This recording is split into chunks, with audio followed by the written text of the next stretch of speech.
ये बात है दूसरे विश्व युद्ध के आखिर की, जब फ्रांस पर नाजियों का कब्जा था। इसी दौरान अमेरिकन सोल्जर्स की एक टोली जंगल में सो रही थी। तभी उनमें से एक फौजी क्रिस को एक भयानक सपना आया और जब वो जागा तो उसने देखा कि कोई तो उनकी तरफ पास वाले पेड़ से झांक रहा है। उस साये ने अपनी नजर क्रिस पर गड़ाए रखी। क्रिस और भी ज्यादा बेचैन हो गया और अपनी पिस्टल निकालने लगा, लेकिन उससे पहले ही सामने खड़े उस इंसान ने अपनी पिस्तौल क्रिस पर तान दी। डरे हुए क्रिस ने उससे पूछा कि तुम क्या चाहते हो। क्रिस को यकीन था कि अब ये मुझे मार देगा, इसीलिए उसने अपनी आंखें बंद कर ली। लेकिन जब उसने दोबारा अपनी आंखें खोली तो वो साया गायब हो चुका था। अगली सुबह क्रिस और उसकी टोली एक बेस तक पहुंचने के लिए तैयारियां करने लगे। टोली का वहां पहुंचना बेहद जरूरी था। कर्क की जराबों की वजह से उसके पैर में बहुत खुजली हो रही थी, इसीलिए उसने बुची से पूछा कि तुम्हारे पास एक्स्ट्रा जराब है क्या भाई। लेकिन इसी बात पर बुची और यूजीन कर्क का मजाक उड़ाने लगे। मजाक में बात थोड़ी ज्यादा बढ़ गई, लेकिन तभी क्रिस ने टोली को आगे बढ़ने का ऑर्डर देकर झगड़ा रोक दिया। बेस की तरफ जाते वक्त सोल्जर्स को एक जीप की आवाज सुनाई दी और सभी अपनी बंदूकें और ग्रेनेड बॉम्ब लेकर तैनात हो गए। फौजियों ने जीप को उड़ा दिया और फिर बचे हुए दुश्मनों को खत्म करने के लिए उनके पास चले गए। टैपर्ट ने एक ऑफिसर से एसएस पैच इनाम के रूप में निकाल लिया और उसके एक सोने के दांत को भी। जब बुची नक्शे और खुफिया मैसेज को ढूंढ रहा था, उसी वक्त कर्क को एक और सैनिक मिल गया जिसकी हालत बाकी लोगों से बेहतर लग रही थी। जब उन्हें पता चला कि वो एक मेजर है तो बुची ने उससे दो हाथ करने का फैसला किया, लेकिन मेजर को इस सब में कोई दिलचस्पी नहीं थी और वो क्रिस के लोगों को अपने लोगों का सामान लूटते देखकर गालियां देने लगा। तभी एक और सैनिक जाग गया और बुची ने उसका सर कुचल दिया। ये देखकर मेजर का भी खून खौल गया। उसने बुची से कहा कि आजा फिर, आजा लड़ते हैं। लड़ाई के दौरान जल्द ही वो नाजी मेजर बुची पर भारी पड़ने लगा। फिर क्रिस ने अपने आदमियों की तरफ मुड़कर उन्हें पीछे हटने का ऑर्डर दिया, क्योंकि उसे समझ आ गया कि उन्होंने रास्ते में गलत मोड़ ले लिया था। जाने से पहले टैपर्ट ने एक नाजी का कोड भी ले लिया। फिर जब वो गांव के इलाके से गुजर रहे थे तो उन्हें आगे जंगल में किसी की आवाज सुनाई दी और सभी रुक कर उनका इंतजार करने लगे। तभी रेफ्यूजीज का एक झुंड बाहर आया। टैपर्ट उनकी तरफ भागा जहां एक औरत एक बच्चे के साथ उसका इंतजार कर रही थी। उसने औरत को कोट, सोने के दांत और एसएस पैच दे दिया। इसके बाद फौजी जलते हुए गांव और सुनसान इलाकों के बीच से होते हुए मिलिट्री बेस की तरफ बढ़ते रहे। तब क्रिस ने बताया कि जिस बेस पर हम जा रहे हैं वो असल में एक महल है, जिसे सुरक्षित रखना अब हमारी जिम्मेदारी होगी। जब वो लोग महल के बाहर पहुंचे तो उन्होंने जीप में एक गार्ड को सोते हुए देखा। उन्होंने जैसे ही उसे जगाया वो तुरंत अंदर भाग गया। अंदर जाते ही उसने अपने लोगों को बताया कि अब हम आखिरकार यहाँ से जा सकते हैं। सोल्जर्स महल के अंदर गए और देखा कि बाकी लोग जितनी जल्दी हो सके उतनी जल्दी वहाँ से निकल रहे हैं। जाने से पहले बुची ने उनसे कहा कि अपना रेडियो महल में ही छोड़ दो। क्रिस को शक हुआ कि ये सब इतनी जल्दी क्यों कर रहे हैं, ये जगह तो इतनी बढ़िया है। तभी कमांडिंग ऑफिसर ने उसे बताया कि ये लोग छुट्टियां लेना चाहते हैं और ये सुनकर उसने उन्हें जाने दिया। बाद में कुछ लोग किचन में लंच बनाने लग गए और क्रिस ने घर का जायजा लेने का फैसला किया, जो कि यूजीन पहले से कर रहा था। उसे एक पियानो मिला और वो बैठकर उसे बजाने लगा।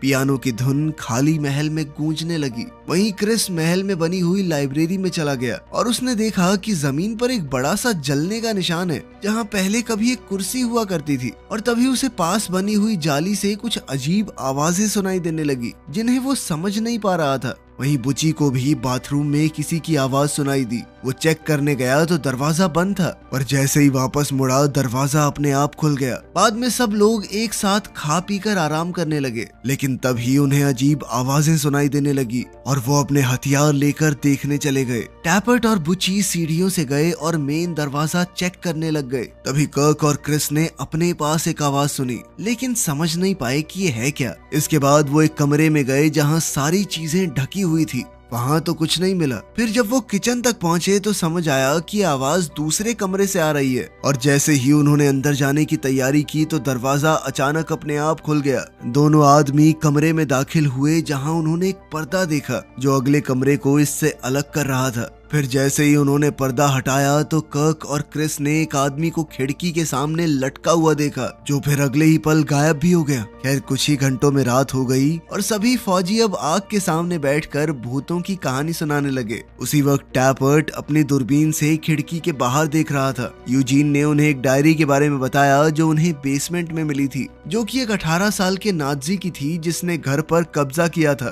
तभी अचानक सब लोगों को आग वाली जगह से खटखटाने की आवाज सुनाई देने लगी और क्रिस कहने लगा कि ये तो कोई कोड लग रहा है। यूजीन उस कोड को समझने की कोशिश करने लगा, जिसका मतलब बना कि मेरे पैर नहीं है। तभी अचानक आवाज बंद हो गई। क्रिस ने अपने आदमियों से कहा कि अभी के लिए आराम करो, लेकिन तब भी एकदम सतर्क रहना। उसने टैपर्ट को छत के नीचे वाले कमरे में जाने को कहा, क्योंकि निगरानी रखने में उसका कोई जवाब नहीं। उधर यूजीन बेसमेंट में एक संदूक खोलने की कोशिश करने लगा, लेकिन जब नहीं खुली तो हार मानकर ऊपर ही बैठ गया। उसने महल में रहने वाले परिवार की फोटो देखी और नाजी सोल्जर्स की डायरी में उनके बारे में पढ़ने लगा। तभी अचानक से उसकी मोमबत्ती बुझ गई। उसने लाइटर जलाने की कोशिश की तो देखा कि पीछे कुछ था, और जब उसने दोबारा मोमबत्ती जलाई तो देखा कि फोटो से परिवार गायब हो गया था। ऊपर छत वाले कमरे में टैपर्ट ने खिड़की पर अपनी राइफल सेट की और स्कोप की मदद से बाहर देखने लगा। तभी कमरे में उसके पीछे कोई दिखाई दिया। जब उसने स्कोप से बाहर की तरफ देखा तो उसे फांसी पर लटका हुआ एक आदमी नजर आया, लेकिन अगले ही पल वो गायब हो गया। टैपर्ट ने नजर बनाए रखी और तभी अचानक एक लड़का भूत की शक्ल में सामने आ गया, जिससे टैपर्ट डर गया। उसी वक्त अलमारी से जोर की आवाज आई। टैपर्ट बाहर गया ये देखने की चल क्या रहा है। तभी उसने देखा कि क्रिस महल के अंदर से उसे देख रहा था। अगले दिन यूजीन, कर्क और क्रिस बालकनी में बैठकर बात करने लगे कि पिछले सोल्जर्स कितनी जल्दी वहां से निकलना चाहते थे। अब यूजीन ने दूसरों को टैपर्ट से जुड़ी हुई एक कहानी बताई जो पेरिस में घटी थी। उसने कहा कि मैंने टैपर्ट को खून से भरे एक पूल में बैठा हुआ पाया था, जहां उसके आसपास 7 छोटे बच्चों की कटी हुई लाशें थी। टैपर्ट अपने हाथों में एक रस्सी पकड़े बैठा था, मानो वो किसी के साथ रस्सी से खेल रहा हो। साथ ही उसकी आंखों में एक डरावना डर था। इस पर क्रिस ने कहा कि मुझे तो बहुत खुशी है कि टैपर्ट हमारे साथ है। तभी टैपर्ट भी अचानक से बालकनी में आ गया। उसने उन्हें बताया कि पिछली टीम यहाँ से इसलिए निकलना चाहती थी क्योंकि उन्होंने रेडियो पर सुना था कि लगभग 50 जर्मन फौजी महल के पास से गुजरते हुए स्ट्रासबर्ग शहर जा रहे हैं। उसने अपने आदमियों को सलाह दी कि जब तक फौजी यहाँ से निकल नहीं जाते हमें जंगल में छुप जाना चाहिए, लेकिन क्रिस का कहना था कि हमें तो महल की हिफाजत करने का काम मिला है। टैपर्ट ने कहा कि चलो यही मर्जी है तो मैं छत वाले कमरे पर जा रहा हूँ ताकि वक्त रहते उन्हें देख सकूं, और उसने यूजीन को भी अपने साथ चलने को कहा। वहां पहुंचकर जब उन्होंने तैयारी शुरू की तो उन्हें मैट के नीचे फ्लोर पर एक बड़ा सा निशान मिला। यूजीन का मानना था कि नाजियों ने शायद घर में रहने वाले लोगों को किसी खास तरीके से मारा है, और इस बात को उसने हिटलर के रहस्यमयी शौक से जोड़ दिया। उन्होंने इस पर ज्यादा बात नहीं की और कमरे की अलमारी को एक तरफ से दूसरी तरफ ले जाने लगे। जैसे ही अलमारी ने निशान को छुआ, अलमारी का दरवाजा यूजीन की उंगलियों पर बंद हो गया और उसकी एक उंगली टूट गई। उसे लगा कि टैपर्ट ने जानबूझकर ऐसा किया है, इसीलिए उसने उसे अलमीरा की तरफ धक्का दे मारा। फिर जब उसने शीशे में देखा तो उसे एक लटकी हुई औरत की परछाई नजर आई। बाद में यूजीन, क्रिस और कर्क रेडियो पर एक आवाज सुन रहे थे। तभी उन्हें कुछ बहुत डरावनी आवाजें सुनाई देने लगी। इसी दौरान उन्हें एक औरत की आवाज भी सुनाई दी जो कह रही थी कि वो तुम्हारे लिए आ रहे हैं। अब तो सबने मान लिया कि ये महल भूतिया है, और कर्क ने कहा कि नाजियों के आने से पहले हमें यहाँ से निकल जाना चाहिए। अचानक आग वाली जगह पर फिर से कोड वाली आवाजें आने लगी। यूजीन ने उस कोड को तोड़ा और उसका मतलब निकला कि अगर तुम यहाँ से निकले।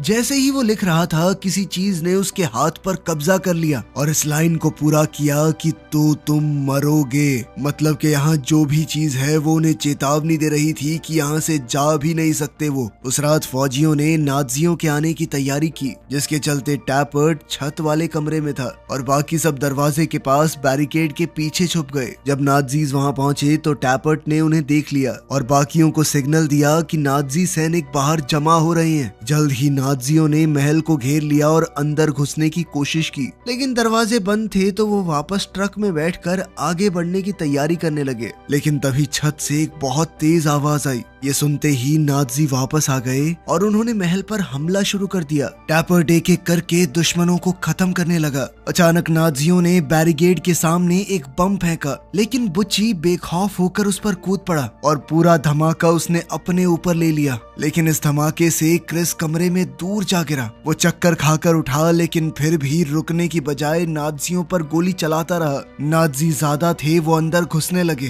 तभी क्रिस बेसमेंट की तरफ भागकर सीढ़ियों के नीचे छुप गया ताकि वो अपने आप को छुपाकर पीछे आने वाले ऑफिसर्स पर हमला कर सके। इसी बीच यूजीन लाइब्रेरी में छुप गया। तभी उसे अपने पीछे किसी की आहट सुनाई दी और एक बार फिर जाली से अजीब आवाजें आने लगी। उसने अपनी बंदूक तैयार की, लेकिन जैसे ही वो टेबल के नीचे से बाहर आया तो उसका सामना किसी नाज़ी से नहीं बल्कि एक भूत से हुआ जो अचानक आग में जल उठा। तभी एक जर्मन फौजी ने बुच्ची का बुरी तरह से तबाह हुआ शरीर देखा। फिर पास में एक दूसरी लाश पड़ी थी, वो उसे चेक करने लगा। तभी क्रिस ने मुड़कर उसे और बाकी 2 आदमियों को मार गिराया।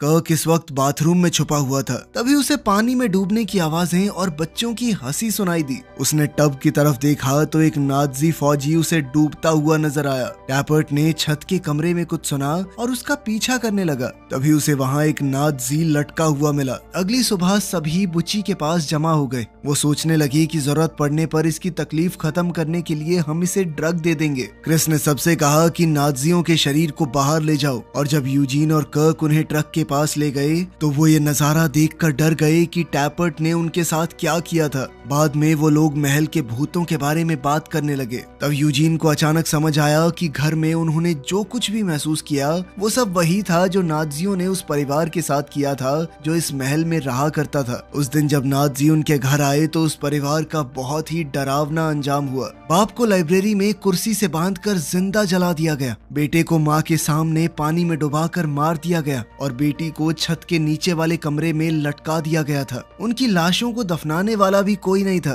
तभी क्रिस ने पूछा कि क्या इसी वजह से वो भूत बन गए। यूजीन बुच्ची की हालत को देखने लगा। तभी वो टैपर्ट की आहट से डर गया जो उसके पास आया था ताकि पेरिस वाली कहानी को अपने तरीके से बता सके। यूजीन का मानना है कि सब कुछ आसानी से समझना मुमकिन नहीं होता और टैपर्ट की कहानी में तो अलग ही गहराई है जो उसे अब जाकर महसूस हुई थी। बाद में क्रिस को टब के बारे में एक सपना आया जिसमें एक भूत उसके सामने आया और उसे डुबाने की कोशिश करने लगा। जब उसे पानी में खींचा गया तो उसने 3 मास्क पहने हुए सोल्जर्स को देखा जो पहले नर्स में बदल गए फिर वापस सोल्जर बन गए। तभी क्रिस जाग गया। अगले दिन उन्होंने बुच्ची का ख्याल रखा और महल छोड़ने के बारे में बातें की, फिर चाहे उन्हें अपनी पोस्ट छोड़ने के लिए कोर्ट मार्शल का सामना ही क्यों ना करना पड़े। उसके बाद क्रिस और यूजीन बेसमेंट में वापस चले गए ताकि परिवार से जुड़ी कोई और चीज ढूंढ सके। यूजीन अपना लाइटर ढूंढने लग गया और क्रिस को डायरी मिल गई, लेकिन उसे लगा कि डायरी के पन्ने खाली हैं। जब यूजीन वापस आया तो उसने इस बारे में थोड़ा अजीब बर्ताव किया। तभी कर्क ने उन्हें वापस बुला लिया क्योंकि बुच्ची होश में आ गया था और बार बार कह रहा था कि ये असली नहीं है, ये उनका ही काम था। मरने से पहले उसने क्रिस को पकड़ा और कहा कि इस बात को याद रखना। उस रात बाकी बचे हुए फौजी महल छोड़ने की बात करने लगे, लेकिन क्रिस ने कहा कि हमें पहले परिवार की लाशों को दफन करना होगा। वो सबको परिवार के बारे में पता लगाने को कहने लगा। अचानक डायरी के पन्ने फिर से लिखे हुए दिखाई दिए। यूजीन ने कहा कि मैं डायरी के अंदर सबूत ढूंढ कर रहूंगा ताकि परिवार की लाशें हैं कहां पर ये पता चल सके, पर उसका मानना था कि इससे पहले हमें महल छोड़ देना चाहिए। इसके बाद फौजियों ने गार्डन में बुच्ची को दफना दिया और फिर वहां से निकल गए। बेस कैंप की तरफ वापस चलते हुए उन्होंने सड़क पर एक टूटी हुई एम्बुलेंस देखी और उन्हें वही रेफ्यूजीज का झुंड दोबारा नजर आया। वो आगे बढ़ते हुए अभी भी उस परिवार के बारे में बात कर रहे थे। जल्द ही वो लोग एक अजीब सी बिल्डिंग के पास से गुजरे और बाद में वो लोग फिर से उसी एम्बुलेंस तक पहुंच गए। अब उन्होंने वापस मुड़ने का फैसला किया। फौजियों की टोली दोबारा उस बर्बाद शहर से गुजरी जहां से वो पहले गुजरे थे और उस रात वो सब जंगल में ही सो गए। सोते हुए टैपर्ट ने सपना देखा कि उसे फांसी से लटका दिया गया है, लेकिन जब उसकी आंख खुली तो उसने खुद को जंगल में ही पाया। उसके स्लीपिंग बैग के पास कुछ लिखा हुआ था। अगले दिन टोली दोबारा से एम्बुलेंस के पास से गुजरी और जब उन्होंने मुड़कर देखा तो उन्हें उन नाज़ियों की लाशें नजर आई जिन्हें उन्होंने पहले मारा था।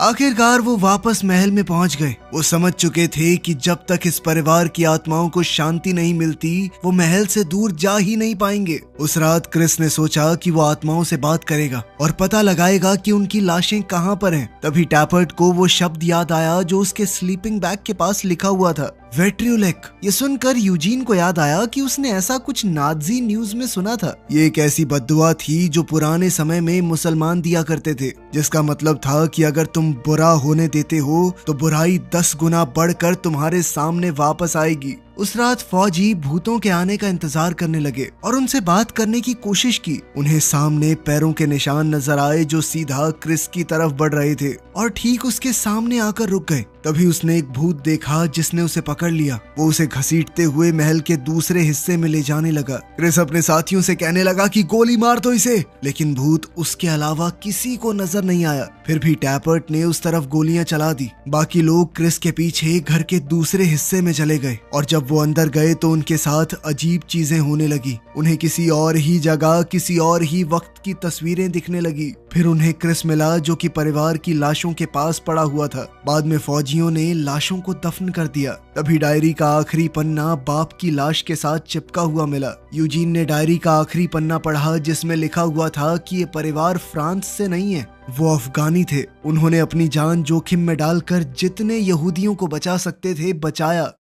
बाद में महल के अंदर यूजीन को परिवार की डायरी का एक बार फिर से ख्याल आया और वो उसे दोबारा पढ़ने लगा, मगर अब डायरी में लिखे शब्द बदल चुके थे। इस बार ये लिखा था कि लाशों को दफन करने से भूतों को वापस आने की ताकत मिल चुकी है। तभी अचानक से लाइट चली गई। जब टैपर्ट छत वाले कमरे के बीचों बीच बैठा हुआ था तभी पूरे परिवार के भूत महल में दिखाई देने लगे। भूतों ने फौजियों पर हमला कर दिया और फौजी उनसे लड़ने और उन पर गोली चलाने की कोशिश करते रहे, लेकिन उन पर गोलियों का क्या ही असर होता। अचानक भूतों में हलचल होने लगी और बुची का शरीर एक बार फिर से क्रिस के सामने प्रकट हो गया। वो कहने लगा कि ये सब सच नहीं है। फिर एक भूत उसे आईने के सामने ले गया और कहने लगा कि याद करो। तभी अचानक से क्रिस की आंखें खुली। उसने खुद को नर्सों और डॉक्टर्स के बीच घिरा हुआ पाया। फिर उसने कमरे के आसपास देखा तो उसकी नजर अपने मरे हुए साथियों पर पड़ी। उसने अपनी चादर हटाई और देखा कि उसकी टांगे नहीं है। फिर डॉक्टर ने उसे बताया कि तुम्हारी यादें कुछ देर में वापस आ जाएंगी। अब क्रिस ने याद करना शुरू किया। असल में क्रिस अफगानिस्तान में एक फौजी था और उसकी टोली को एक डॉक्टर को बचाने के ऑर्डर मिले थे जो कि अमेरिकन की मदद कर रहा था। उसका मिशन था उस डॉक्टर को काबुल में एक सुरक्षित घर तक पहुंचाना। जब वो फिर से वर्तमान में आया तो डॉक्टर ने उससे थोड़ी बातचीत की कि कैसा लग रहा है, कैसा महसूस कर रहे हो, वो सब। तभी क्रिस अपनी एक और याद में जाने लगा जहाँ उसने टैपर्ट को 2 लड़कों से बात करते हुए देखा जो कि आपस में खेल रहे थे और टैपर्ट ने उनमें से एक को अपने बेटे का खिलौना दे दिया। इसके बाद टोली घर के अंदर चली गई और उन्होंने डॉक्टर के परिवार को बताया कि उन्हें तुरंत निकलना होगा। लेकिन तभी क्रिस को ऊपर से ऑर्डर्स आए कि तुम लोगों को जल्द से जल्द छुपना होगा क्योंकि दुश्मन घर की तरफ बढ़ रहे हैं। क्रिस ने डॉक्टर से कहा कि मुझे और मेरी टीम को दीवार के अंदर छुपा दो, लेकिन फौजियों की टोली परिवार को भी मरने के लिए छोड़ना नहीं चाहती थी, मगर ऊपर से मिले ऑर्डर्स की वजह से उन्हें मजबूरन ऐसा करना पड़ा। कुछ ही पलों में दुश्मन भी घर में घुस आए। वो डॉक्टर पर अमेरिकन के साथ मिले होने का इल्जाम लगाने लगे। फिर 2 आदमियों ने बच्चों को पकड़ लिया और बेचारी माँ उन्हें छोड़ने की भीख मांगने लगी, लेकिन फिर भी दुश्मनों ने लड़के को पानी में डुबोकर मार डाला और लड़की को फंदे से लटका दिया। फौजी ये तमाशा चुपचाप देखते रहे क्योंकि उन्हें ऊपर से ऑर्डर मिले थे कि एंगेज नहीं करना। आखिर में दुश्मनों ने बाप पर मिट्टी का तेल डालकर उसे जला दिया, जबकि क्रिस और उसके साथी कुछ भी नहीं कर पाए। जब दुश्मन चले गए तो टैपर्ट ने देखा कि बच्चों को भी मार दिया गया था। इसके बाद जैसे ही फौजी घर से बाहर निकले तो माँ चिल्लाते हुए बम के साथ बाहर आई। बुची ने उसे रास्ते में पकड़ लिया लेकिन धमाके को रोक नहीं पाया और सब लोग बम की चपेट में आ गए। जब क्रिस वर्तमान में वापस आया तो डॉक्टर से पूछा कि ये सब क्या चल रहा है। डॉक्टर ने बताया कि हमने एक ऐसा सिमुलेशन बनाया था जिसमें तुम वर्ल्ड वॉर 2 में मौजूद थे। जब अफगानिस्तान में वो बम फटा तो तुम्हारा सिर्फ शरीर घायल नहीं हुआ, उस माँ की तड़प सुनकर तुम्हारे दिल में बहुत ज्यादा गिल्ट आ गई थी, उस परिवार को मरने देने की गिल्ट। ये साफ हो गया था कि ये दर्द तुम में से किसी को भी जीने नहीं देगा, इसीलिए हमने एक मिलती जुलती कहानी तैयार की और तुम्हें उस सिमुलेशन में भेजा ताकि तुम धीरे धीरे इस दर्द को समझकर इससे उभर पाओ। बुची पता नहीं कैसे एक दिन सिमुलेशन से जाग गया। जैसे ही उसने अपने शरीर को देखा तो वो तुरंत मर गया। अब क्रिस सोचने लगा कि महल में उन्होंने जो कुछ भी सुना वो असल में उनके दिमाग के सबकॉन्शियस मैसेजेस होंगे। क्रिस ने डॉक्टर को ये भी बताया कि तुम्हारे सिमुलेशन में कुछ तो गड़बड़ है, ये वेट्रिलेक वर्ड कहाँ से आ रहा था बार बार। फिर नर्स ने बताया कि हर एक फौजी ने किसी न किसी टाइम पे ये वर्ड बोला था। जब फौजियों को धमाके के बाद के पल याद आते जहां माँ ने उन सब को वेट्रिलेक कहा था, तभी अचानक लाइट्स बार बार जलने बुझने लगी और भूत वहां भी आ गए। तब क्रिस कहने लगा कि हमने उन्हें जिंदा कर दिया, उन्हें ताकत दे दी है। तभी साथ में लेटे हुए फौजियों को झटके लगने लगे और क्रिस ने कहा कि मुझे जल्दी से सिमुलेशन में वापस भेजो ताकि मैं अपने साथियों को बचा सकूं। नर्स उसे वापस भेजने के लिए मान गई और साथ ही कहा कि इससे तुम्हारी सारी यादें मिट जाएंगी। इसके बाद क्रिस की आंख सीधा जंगल में खुली जहां उसने अपने सामने एक साए को खड़ा देखा और उससे पूछा कि क्या चाहिए तुम्हें। ये पूरी कहानी एक बार फिर से शुरू हो चुकी थी। वीडियो पसंद आई तो लाइक कर देना, चैनल को सब्सक्राइब कर लेना। मिलते हैं अगली वीडियो में।